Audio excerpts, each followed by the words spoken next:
మీరు మోడీకి ఓటేసినా కేసీఆర్కి ఓటేసినా ఒక్కటే. వీళ్ళిద్దరు ఒక్కటే తోడు దొంగలు.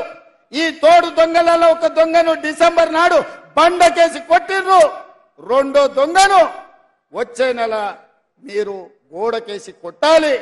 మే 13 తారీఖు నాడు గోడకు మేకు దిగినట్టు బీజేపీలను కోరండమేసి కొట్టాలి. బీజేపీని ఓడగొట్టాలి. ఎందుకంటే 10 ఏళ్లు మనల్ని ఏలిన నరేంద్ర మోడీ మనల్ని మోసం చేసిండు. మన ఖాతాలో 15 లక్షల రూపాయలు పేదోళ్ళకి వేస్తాను ఇయ్యలేదు. ప్రతి పేదవాడికి ఇల్లు కట్టిస్తాను ఇవ్వలేదు.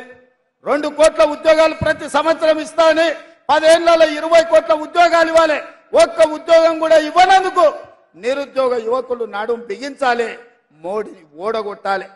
ఈ ప్రాంతానికి మీకు గిరిజన యూనివర్సిటీ ఇస్తే 9 ఏళ్లు దాన్ని మూలకు పడేసిండు. నిన్న మనం కొట్లాడితే మొదలు పెట్టిండు. అది కూడా పూర్తి చేయలే. బయ్యారం ఉక్కు కర్మాగారాన్ని కట్టలేదు. కాజీపేటలో రైల్వే కోచ్ ఫ్యాక్టరీ ఇవ్వలేదు. IIIT ఇచ్చిన దాన్ని రద్దు చేసిండు.